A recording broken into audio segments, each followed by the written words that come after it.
Farm folk vs city crew. Hello all.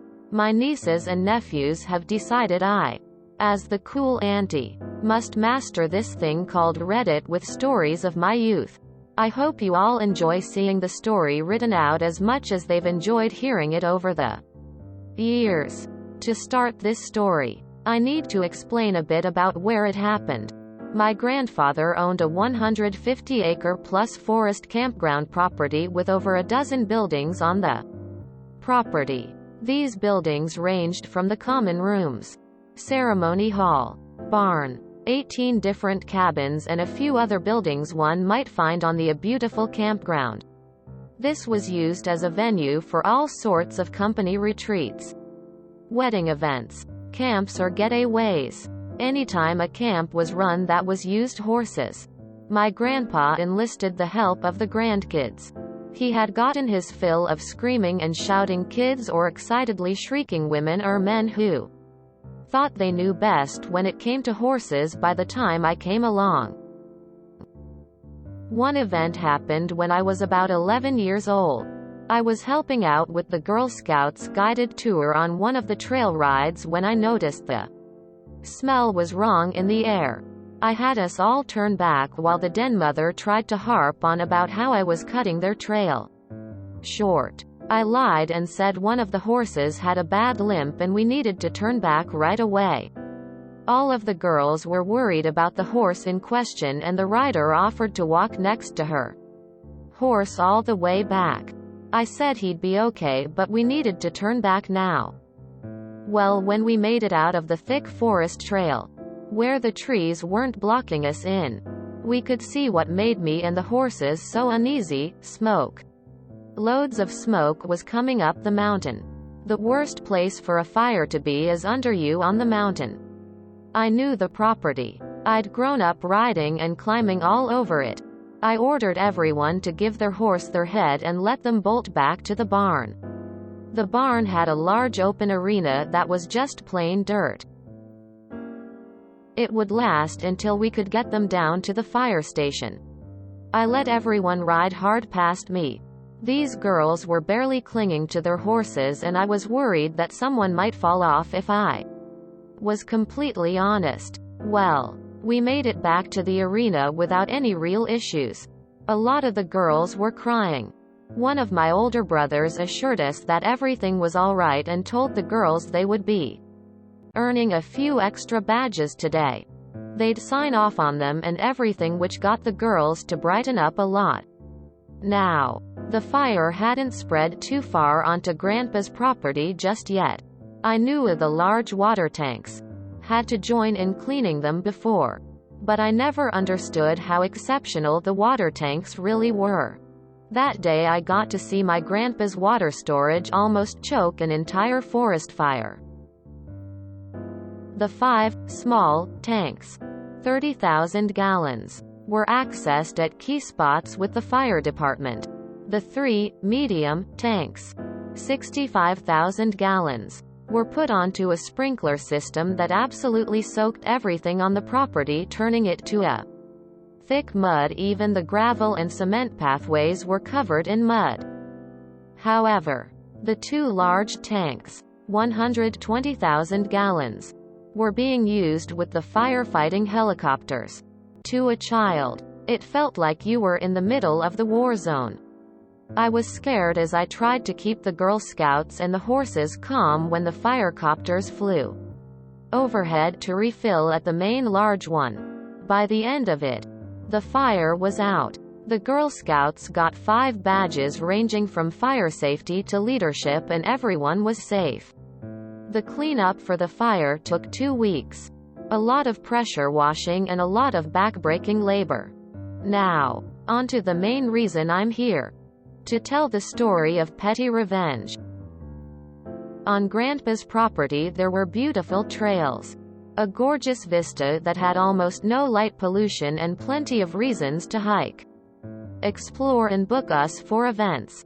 Grandpa was protective of these venue spots because if he allowed people to walk freely, people wouldn't pay for the use of them. So he made sure to follow the letter of the law, marking it as private property, and would chase people down if they violated it. One person in town hounded Grandpa for use of the property for free because Grandma attended the church. She demanded Grandpa give them free use of the property for every book study, every little event. However, she wanted to charge an admission that would go right back into the church that her husband was one of the pastors to. To say Grandpa did not enjoy this money-grubbing woman was an understatement. He wasn't a church-goer. But to keep the peace with his wife's church, he would host free events once a year or so for this church's youth. A free event to come up, be fed for a 3-day weekend, interact with the horses, go on trail rides and go fishing in the river or in the big pond on the property. He would host 3 a year for the children in the valley, depending on their age. He would also enlist his kids and grandkids to help out with the events to save on costs of running them. Well, after doing this for 5 years, it came out when I went to the church that she had been charging families almost $300 for the sake of going to the church. I had gone with my oldest brother, who they assumed was my dad, and tried to sell him on the event. My brother's face went red and he asked for further confirmation on the dates and the event itself. He agreed to think about it, and the woman went on to badger another family. They offered sponsorships that allowed the kids to go up for a discount too. She was squeezing every last penny out of her fellow churchgoers. My brother and I had been there to talk to the head pastor, not this woman's husband, about him visiting our grandmother since she was bedridden due to her old age. Mid-sermon though, my brother stood up after whispering to another woman to ask if the one hosting the service was the husband to that woman or not. When she had confirmed that he was, my brother stood up. This was not our church. No one here knew us. My brother had a voice that could fill up a space while talking at a normal tone, so when I heard him suddenly speaking after standing, I was surprised myself. You can imagine the look on over 200 people's faces as a stranger stood up and interrupted a sermon. Brother, I'm surprised you're able to stand up on that stage and speak of honesty to these people. You and your wife are crooks and thieves. You've been stealing from them for who knows how many events. I'm curious how far down the rabbit hole your theft goes. Pastor. Excuse me, sir. What are you talking about? Brother. My grandfather runs the horse camp all the kids are attending this coming weekend. He's never charged any of the kids or their families a cent for using it. He knows how hard it is to attend fancy camps. He had to pay for all of his kids. He hated having to come up with so much money all the time. He hosts a free event for the kids. His grandkids help him run the event. I should know. I'm the stable master during the event. You could have heard a pin drop. The pastor's face turned a few shades of red, and then a woman stood up a few rows back from us. Woman. What do you mean? He doesn't charge? This woman looked ready to breathe fire, and I noticed this woman had 5 children with her. She looked ready to start a riot as my brother nodded. Brother. My granddad knew firsthand how hard it was to come up with funds and how much going to different places affected his kids and helped them grow. He pays for their food. He lets them use the horses. Has his family teach them about horses and, hey Daniel, remember me? One of the older kids had been staring at my brother from this woman as he confirmed that my brother worked at the event. Everything broke out into screaming and shouting at that point, and it took us hours to sort everything out. The pastor's wife had gone missing during this screaming match. It came to light the pastor thought his wife, who headed the organization, would give all the funds off to my grandpa. She never put them into the church even. Things got a little crazy as everyone realized she was gone and the weight of the scam she'd pulled off on them. Each event hosted around 20 to 25 children. People would donate money to help get the kids of families with less funds there too. So we're not sure how much under the table money was given for that goal, but we do have an estimate on how much she got away with. $105,000 was the estimated she got away with before vanishing into the night. To say it was confusing was an understatement for me. I just wanted to go back home and keep an eye on the horses. My oldest brother's fury was nothing compared to anger my grandpa felt.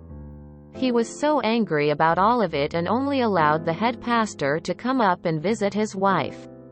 No one else. He was bitter, but at his wife's request. He wouldn't let his bitterness affect the kids. We hosted the events as planned, and Grandpa's bitterness grew as we went from having 25 as our max to almost 50 per session. Every bed was filled in the camp beds. Every bunk stuffed, and all of our hearts felt raw. I was a kid and I felt cheated. But I refused to let that show trying to follow Grandpa's example. I failed miserably a few times. I'm sure of that. But I did try. Well, now we're on to the revenge part of the story. All of the above happened in the lovely era of internet as a thing. How new. Grandpa had his venue listed in the yellow pages. If that dates us at all. I had turned 20 and Grandma's health, which had been in steady decline over the past few years, had really crashed hard. Her end was getting close. Grandpa asked me to help with her and the events going on because he was in no way ready to visit with people at all. So I balanced taking care of her needs and Grandpa's needs with running the venue through the booked events. On the website we had, I removed all the information and wrote a message that stated, due to current conditions, only previously booked events are on the schedule. Thank you. We'll be up and running again after the events conclude. It was the nicest way I could think to put, my grandparents aren't able to handle people at the moment. Please leave us all alone. Well, while in with the pastor in town after tending to things for almost 5 months, my truck broke down. Unfortunately for me, the auto shop needed a part from another city and it would take a few days to get there. I asked a family member if he could tow me to the shop over there, and he offered to have his wife drop off their car so I could get back to work with Grandma and he'd take care of my truck. I politely refused. I desperately needed a break.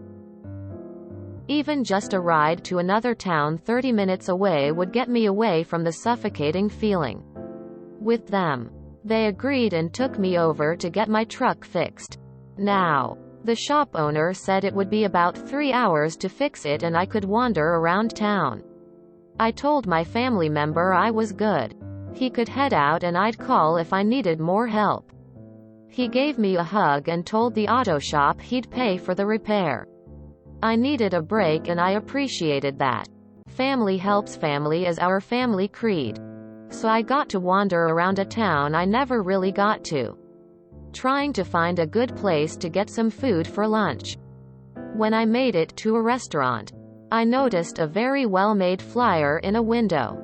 It talked about an upcoming meteor shower and how beautiful it was going to be. It reminded one about how the next town over's light pollution was going to eclipse the beauty of God's sparkling show. It talked about an event being held up on the mountain, where parking would be $20 for a breathtaking view of the sky, weather permitting. I smiled a little as I read the flyer and then did a double take. The flyer was boasting about a certain vista. A vista only available on Grandpa's land. I wrote down all the info on the flyer and told myself I would call as soon as possible. I went into the shop to get food and wondered if I'd messed up and completely forgotten an event. Or not. Well, turned out I hadn't when I got home and double-checked everything. We had parking for maybe 40 cars max.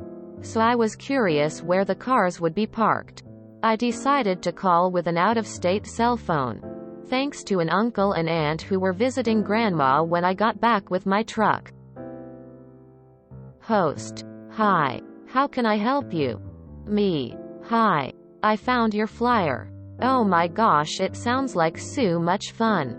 I mean, the stars in town are like 1000% better than anything in my area. Are they really so pretty up on the mountain? Host. Oh yes. It's one of the best places to watch the stars in our area. It's going to be absolutely beautiful. Me. But like, I'm worried about how many people are going to be going.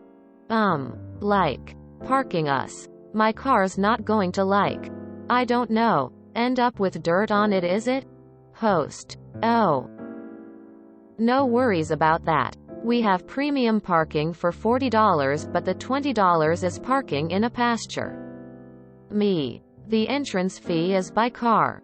Do we need like another type of fee? Host. Oh yes. A $5 fee per person will also be needed.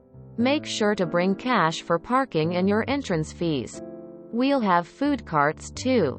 I was shaking at this point in anger at this woman. I had checked the schedule and I knew no event was going to be happening.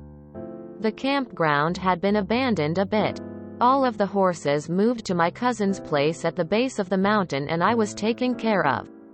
Grandma and Grandpa at their cabin on another property on the same mountain. Closer to the hospital and all. Me. Alright. I'll be there. Thanks so much. I hung up after the goodbyes and started to shake in anger. I knew the property was closed down and we'd had issues with someone breaking into the property. I had been trying my best to manage the events, the venue and Grandma and Grandpa. She had mentioned that a pasture would be parking for everyone and I wondered which one it would be. Then I realized it was time for the soil to be tilled and smoothed for the horses. I also realized something that I could do that would be wonderfully evil. I asked my visiting family if they wouldn't mind keeping an eye on Grandma and Grandpa and I sped off to visit a family member. This particular man had married one of Grandma and Grandpa's daughters and adored the family and worked as part of the fire department for our area. I came in with all the information I had and told him my plan. I signed the documents and he put the information away at the back of a drawer and gave me the okay to go with my plan. I tilled the pastures. All of them. I churned up the dirt and then smoothed it out, making it look like such an inviting slab of land to park on. I then left all of the gates wide open. I didn't want anyone breaking locks and I knew this was going to happen one way or another. Now, if you've ever tilled the soil, you know the ground is soft. That's what plants need in order to grow. Hard soil will kill your plants almost as fast as overwatering or crows. The day before the event, I was in the main parlor getting some water when I noticed a car coming up. They sped up and who stepped out but the pastor's wife I'd seen all those years ago and another woman from the same church. It dawned on me then that this was a con they were using and I wondered how many times they'd used the campgrounds before. I saw red. I hid and watched as they knocked on doors, checked all over the place for any signs of life and then started to talk excitedly as they sped off. I made sure my grandparents were well looked after as I kept lurking in the campgrounds and waiting. They came back the next day, the day of the event, and brought a line of porter pots, a hand washing station and a few food vendors that got set up. They turned on the footlights to the wedding vista and I felt my blood just about boil. I could have called the cops then for trespass, but I had a much bigger plan in my mind for these nasty women. I waited until I saw cars lining the pastures. 3 pastures worth of cars. The driveway crammed so tight with cars that I was amazed at how many fit. The gravel drive was even being used and so was the cement area by the barn. I hadn't realized how big this event was really going to be and instantly started to worry about my plan. There were so many people. But I had followed the letter of the law with help from my family. I had posted the private property and the closed for maintenance signs up all over the place. I was so nervous as I saw so many people going up the path, but resolved that my plan was foolproof. When the food vendors turned off their lights, I knew it was time. Everyone was blocked in and up at the vista. I started with the pastures. That lovely soil plus the sprinkler system quickly became a muddy sinkhole that stuck all the cars up to the tires or doors. I went all out. I turned on every fire sprinkler on the property. I knew the vista was getting a proper soaking too. Everything was. I had started with the pastures first and with sprinklers that could douse a fire. It did everything I remembered as a child.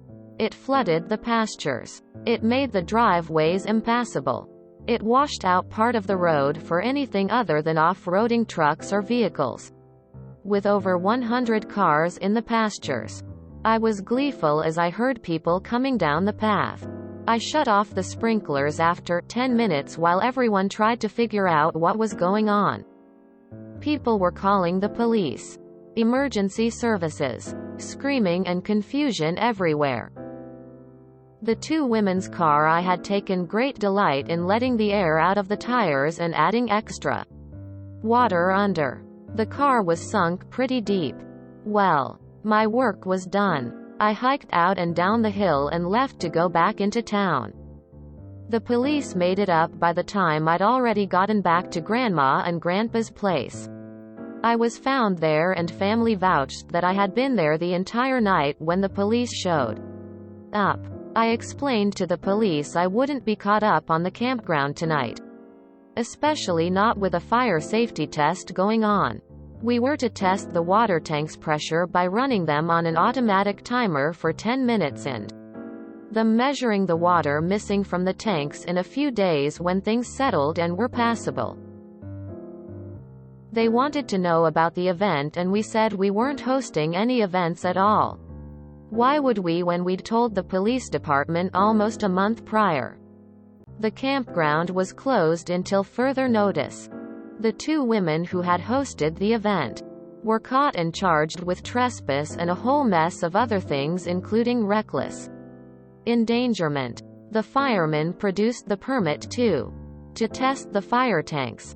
After all, they were paramount to the running of the fire department. They had 2 helicopters that would fill at those stations after all, and they needed to make sure that each pump could push out 100 gallons per minute after all. The women had to pay for tow services, damage the towing caused to the property, hotels and inns for the people who were stranded and didn't have someone else to come pick them up, and a ton of legal fees.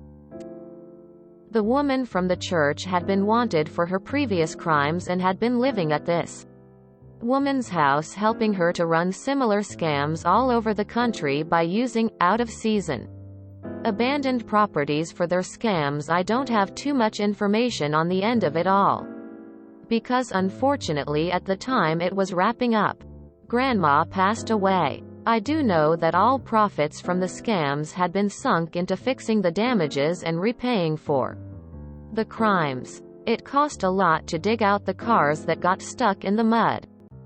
I hope you all enjoyed my tale of revenge. I did not expect it to be so long to write up. But then when I tell the story to family and friends, they all know the campgrounds, so I don't have to go into that. TLDR. Women try to take advantage of seasonal campground closures. Get caught and all profits sunk in the mud. https u2.be/cb74xralmeow give this wonderful channel a listen. They read out the whole story. Thank you so much. https u2.be/biad4tbohfs give this one a watch too. Another person read the story for you to enjoy. I can't believe people are reading the story and posting it to other places. I hope the rest of the family stories are also enjoyed. Oh, this was a delicious snack today. Thank you. And you did right by your grandpa. I love hearing about when family takes care of each other. I did not grow up with a family like that at all, and it's something I always wanted. Thank you for letting me live vicariously through yours. Would this be also a case for the IRS? Sounds like they are the kind of people who don't bother to actually register those profits on their tax declaration. You might even get a small reward from them. Just to add insult to INJ. I mean, as a law-abiding and upstanding citizen who fulfills his civic duty, of course.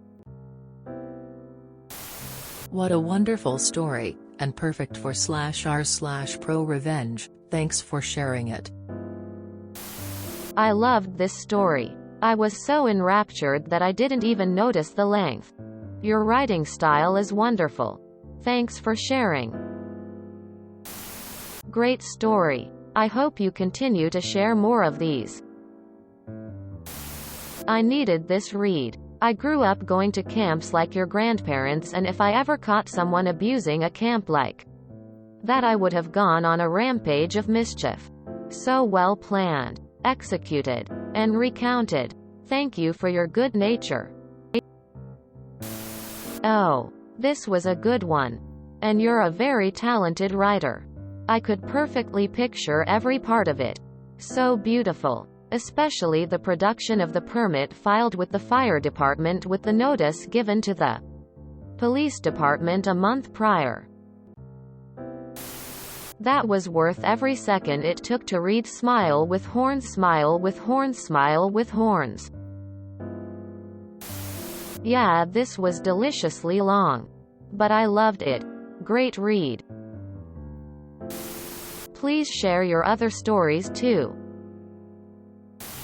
Amazing story. I enjoyed reading all of it. Do keep sharing these stories. More like epic revenge. I love when evil people get caught and punished. So did this pastor not know the scams his wife was running? I hope he filed for divorce once he found out. And I hope this woman and her accomplices were also forced to pay back all of the people she extorted, in addition to paying for what happened to the campground property. Icing on the cake would be that woman's car being permanently damaged or destroyed from being sunk in the mud. But that's wishful thinking at that point, lol. I think from then on out though, I would have tried my best to keep a better eye on the far reaches of the property. Maybe even put up cameras somewhere if possible. Only a matter of time before someone breaks onto the property again. Although I doubt it'd be for such a scam like this story. I think this is the longest Reddit revenge story I have put the small effort in to read. Fantastic tale of revenge. Well done. Thanks for the read. I hope you and your family live wonderful lives. Cool auntie status confirmed. How do I have so many comments? I am trying to reply to all of you. Thank you so much for reading the giant wall of text. Sorry about your grandma. Good result on the rest. This was an amazing revenge story, but I can't help but feel bad. I feel bad for every person who showed up and got their cars sunk into the mud. How were they supposed to know that the hosts were trespassing or running a scam? I know that if I had gone there I would have been furious, since I like and care for my car very much. Wow. Now this is what I come to this subreddit for. I'm quite impressed by how well your ass was covered. Permit with the fire department. The police aware you're closed. It's such a beautiful thing. Damn, those ladies got theirs. I can't believe the audacity of ringleader to make it seem the money was going to the church. Screwing over her husband's reputation and just abandoning him with that mess to mop up on top of it. That's beyond screwed up. I don't know how he didn't notice she had an additional $105,000 though. If you enjoyed this video, please check out our playlists full of similar content. Epic Ericast is like doom scrolling for your ears. Please like, share, and subscribe.